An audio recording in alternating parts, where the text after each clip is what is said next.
Every English major should have a working knowledge of the sonnet. This presentation provides a basic overview of the well-known poetic form, and there are a number of resources which help to explain its varied structure and rich nuances. A YouTube search offers multiple prospects to anyone wanting to study the sonnet in fuller detail, to hear a sonnet recited verbally, or to learn the nuances of meaning within a specific sonnet. I always tell my students that a universe of possibilities exists within this tightly structured 14-line poetic form.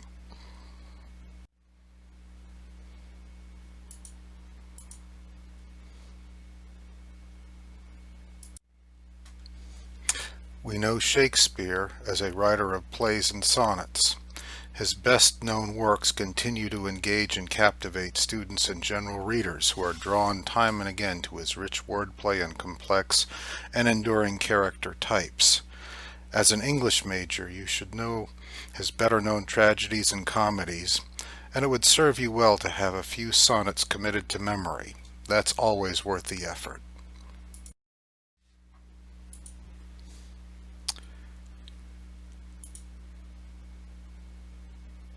Here's an overview of the sonnet form. 14 lines within which each sonnet offers a universe of possible meanings and nuances. Iambic pentameter. Ba-boom, ba-boom, ba-boom, ba-boom, ba-boom. Shall I compare thee to a summer's day? The voice of the Shakespearean sonnet is almost universally male, a lover either addressing directly or singing the praises of his female beloved.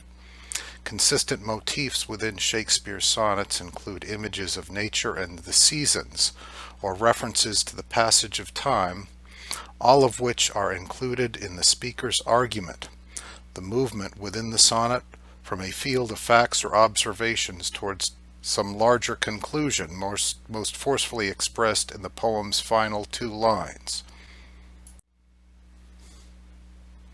Connective metaphors, aging, death, fire, monuments, help establish the themes of individual sonnets. Finally, the speaker will often refer to his poem, referencing it as this or these lines, which establish it as a monument confirming the power and timelessness of his love.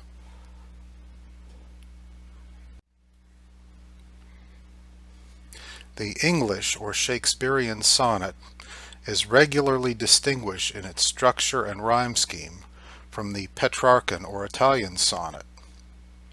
There are a number of ways to keep the two forms straight in your memory, but if you remember the Shakespearean as consisting of 3 quatrains and an ending couplet, and the Italian as consisting of an octave and a sestet, with each having its own distinctive rhyme scheme, that's the key difference. Please pause and take a moment to study these differences, especially if you're not yet familiar with them.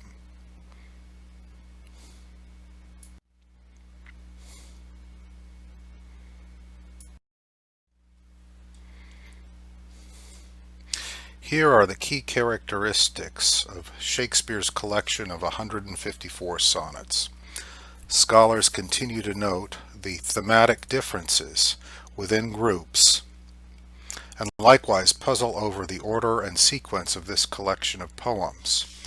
Generally, there's consensus that the first 126 poems, called the Fair Youth section, is distinguished by their homoerotic character.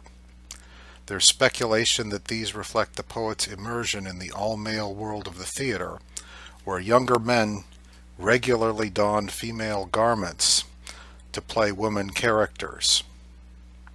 The remaining 28 poems are called the Dark Lady poems, seemingly directed towards a beloved female with a darkish complexion. These are overtly erotic and sexualized and also hint at the beloved's emasculating power. Finally, sonnets 76 to 86 are identified as the rival poet group, seemingly directed towards a fellow poet vying for the same character of fame, prestige, and romantic prospects. Your textbook editors do a wonderful job of explaining these points in fuller detail, and some additional research.